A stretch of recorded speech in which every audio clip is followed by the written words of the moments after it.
Hello दोस्तों। अक्सर females की ये कंप्लेंट होती है कि शादी के कुछ साल के बाद उनके हस्बैंड उनमें इंटरेस्ट खो देते हैं। उनके रिलेशनशिप, उनकी मैरिज का जो पैशन था वो डेड हो जाता है, जो केयर थी वो फेड हो जाती है और जो लव और अफेक्शन था वो डिसअपियर हो जाता है। उनके हस्बैंड उनसे इमोशनली डिस्टेंट यानी कि दूर हो जाते हैं और उनके बीच में बिल्कुल लिमिटेड सा कम्युनिकेशन रह जाता है। दोनों या तो अपने अपने फोन्स में बिजी रहते हैं या अपने अपने काम में बिजी रहते हैं। और अगर शॉर्ट में बोला जाए तो वो उन रूममेट्स की तरह हो जाते हैं जिनके कॉमन गोल्स हैं। उनकी रिस्पॉन्सिबिलिटीज उनके रिलेशनशिप को टेक ओवर कर लेती हैं और उनके बीच ज्यादा से ज्यादा जो चीज होती है वो ये होती है कि जब वो दोनों एक दूसरे के पास से गुजरते हैं तो एक दूसरे को देख के स्माइल पास कर देते हैं। इससे ज्यादा कुछ नहीं होता है। तो अगर आपको भी ये लगता है कि आपका रिलेशनशिप भी ऐसा ही हो गया है तो ये वीडियो आपके लिए है। वीडियो को एंड तक जरूर देखिएगा। इस वीडियो में मैं आपको बताऊंगा कि ऐसा क्यों होता है और इस चीज को दूर करने के लिए आप क्या कर सकते हैं। चलिए शुरू करते हैं।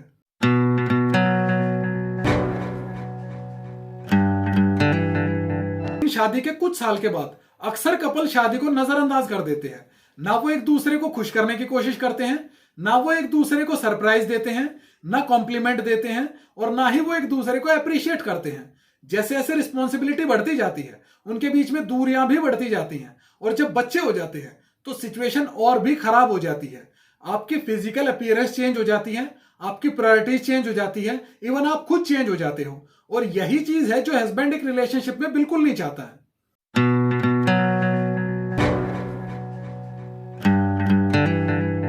एक हस्बैंड ऐसी वाइफ चाहता है जो हमेशा एक्साइटेड रहे अपने हस्बैंड के साथ टाइम स्पेंड करने के लिए और टाइम टू टाइम जैसे ही मौका मिले वो उसके साथ फ्लर्ट करे और सेंसुअल रिमार्क पास करे। एक हस्बैंड को ऐसी वाइफ बिल्कुल पसंद नहीं होती जो खुद को खुश ना रखती हो। मतलब एक हस्बैंड को ऐसी वाइफ पसंद होती है जो हमेशा खुद को खुश रखे लेकिन अपनी खुशी के लिए अपने हस्बैंड को रिस्पॉन्सिबल ना समझे। मतलब कि ये है वो खुद तो खुश नहीं रहती है और जब हस्बैंड कंप्लेंट करता है तो वो उल्टा इसी पे ब्लेम करती है कि तुम मुझे टाइम नहीं देते, तुम मुझ पे ध्यान नहीं देते, तुम मुझ पे पैसे खर्च नहीं करते और जब तुम्हें नहीं देखते तो मैं किसके लिए ये सब करूं। अगर वो खुद खुश नहीं रहेगी तो हस्बैंड भी उसके अंदर अपना इंटरेस्ट खो देता है। तो अगर वो अपने हस्बैंड का अपने अंदर इंटरेस्ट बनाए रखना चाहती है तो एक फीमेल को चाहिए कि वो अपने हस्बैंड के लिए हमेशा खुश रहे, तैयार होके रहे। अगर एक वाइफ कंप्लेंट करने की बजाय हमेशा एक्साइटेड रहेगी, हमेशा हैप्पी रहेगी तो उसका हस्बैंड भी उसमें इंटरेस्ट लेगा। वो भी उससे मिलने के लिए, उसके साथ टाइम स्पेंड करने के लिए हमेशा एक्साइटेड रहेगा। क्योंकि मैरिज जो है वो एवरीडे एफर्ट है। आपको उसके लिए एफर्ट लगाने पड़ते हैं। अपनी मैरिज को हैप्पी और सक्सेसफुल बनाने के लिए आपको अपना 100% देना होता है। आपको हमेशा उसके लिए हार्डवर्क करना पड़ता है। अगर आपने अपनी मैरिज को नजरअंदाज कर दिया तो कुछ दिन के बाद उस मैरिज का कोई मतलब नहीं रहेगा, वो सिर्फ रूममेट्स बन के रह जाएंगे।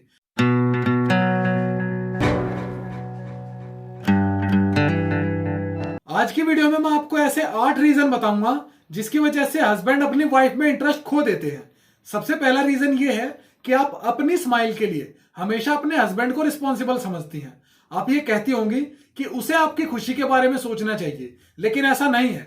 आपकी खुशी के लिए रिस्पॉन्सिबल आप हैं। वो सिर्फ आपको रिसोर्स प्रोवाइड कर सकता है। अगर रिसोर्सेज होने के बावजूद भी आप अपने आप से ही खुश नहीं है तो आपके हस्बैंड अपने आप आपके अंदर इंटरेस्ट खो देंगे। तो आपको ये चाहिए कि आप अपने आप को खुश रखें, अपने आप को मेंटेन करके रखें।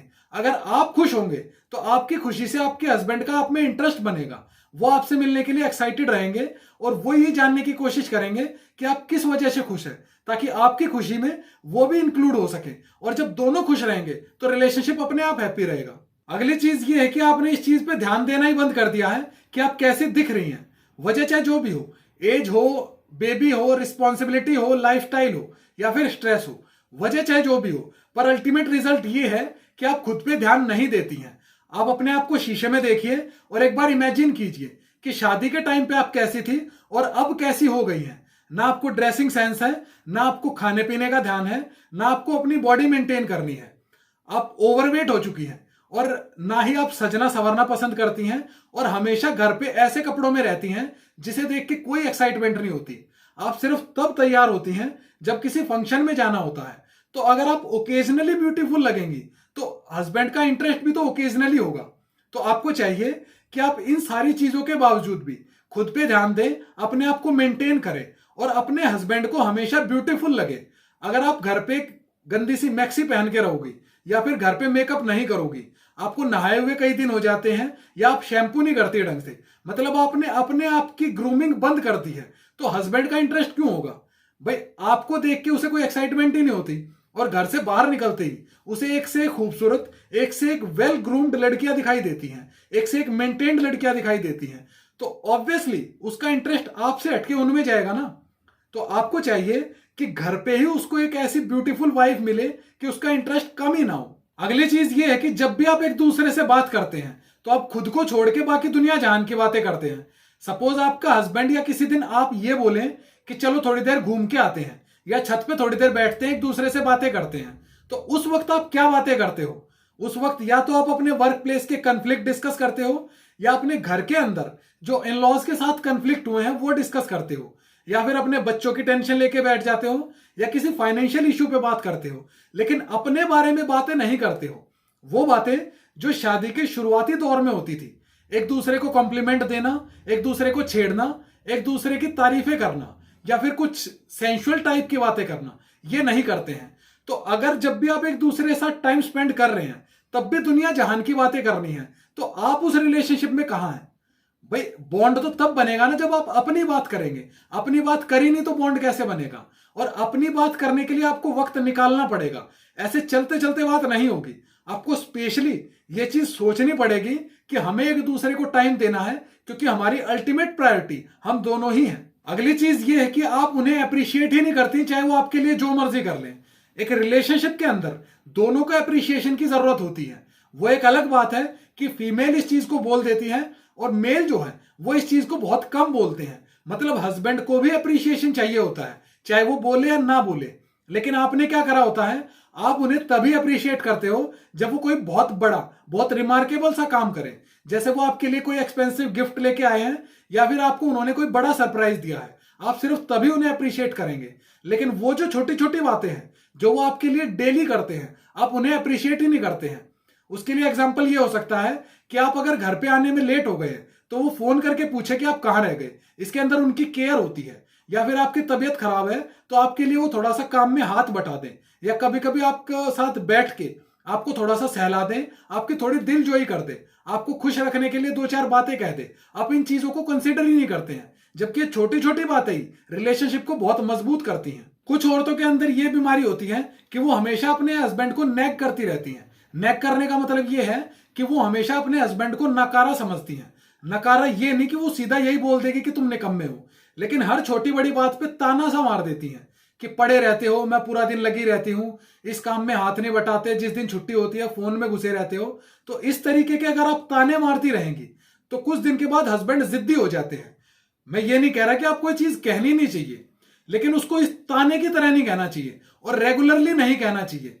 कभी कभी छेड़ने के अंदाज में या इस तरीके से आप कह सकते हैं कि उन्हें बुरा ना लगे, क्योंकि अगर आप उसे रेगुलरली ये बात बोलते रहेंगे तो वो जिद्दी हो जाएंगे, और अगर जिद्दी हो गए तो वो आप में इंटरेस्ट खो देंगे। फिर वो आपसे किनारा करना शुरू कर देंगे कि इसका पूरा दिन का यही काम है, अपने आप को ज्यादा काबिल समझती है। तो इसीलिए हमेशा एक दूसरे को ताना देना अवॉइड करें। ताने सास बहू में चलते हैं। हस्बैंड वाइफ का जो ताना होता है वो बहुत डिजास्टरस होता है, बहुत हर्टफुल चीज होती है ताने देना।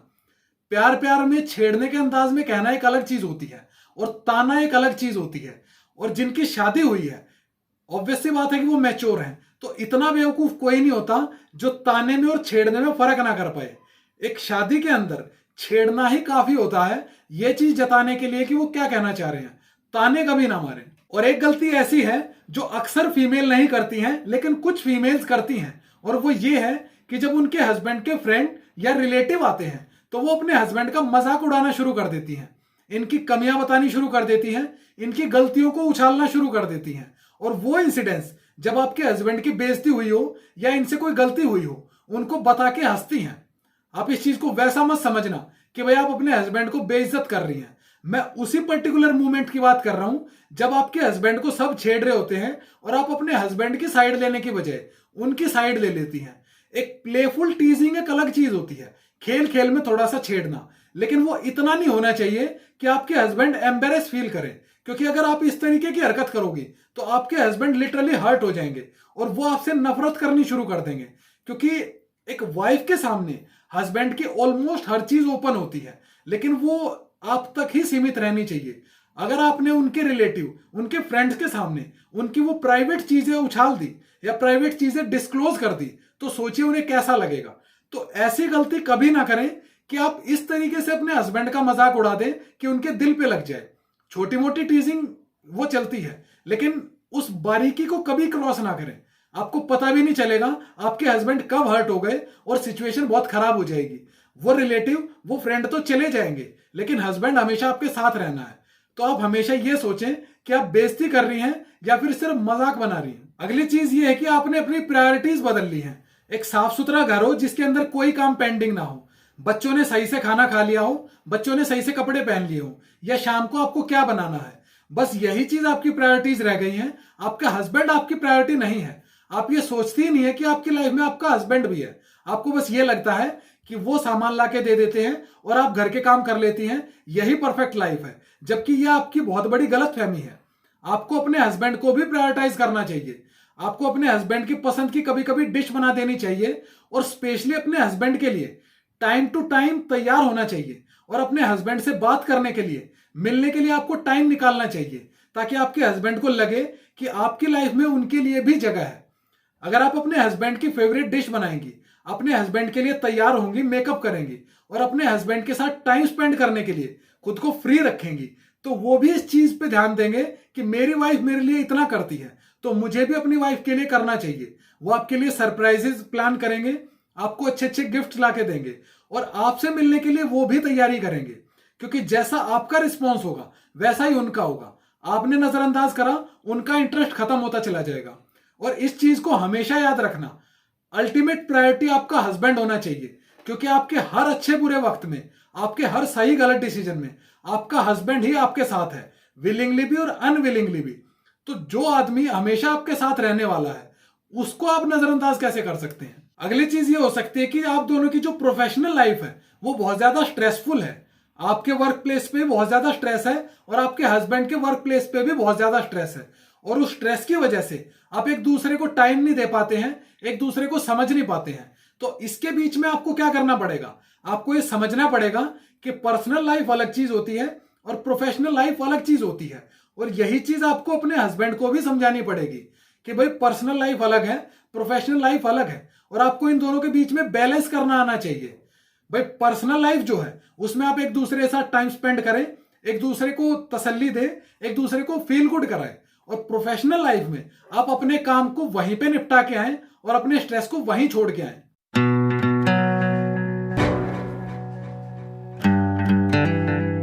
लेकिन अब जब आपके हस्बैंड आप में इंटरेस्ट खो चुके हैं, तो अब आप क्या कर सकती हैं। तो इसका सॉल्यूशन ये है कि आप अपने हस्बैंड को स्पेस दें जिसकी उन्हें जरूरत है, लेकिन इसके साथ साथ आप अटेंटिव भी रहें।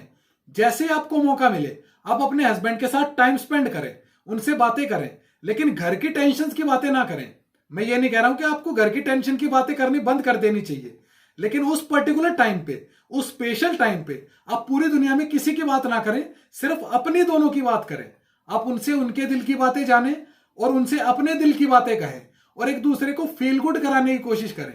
बीच बीच में सेंसुअल रिमार्क करें, एक दूसरे के साथ फ्लर्ट करें, और कभी कभी एक दूसरे के साथ छोटे मोटे गेम्स भी खेलें।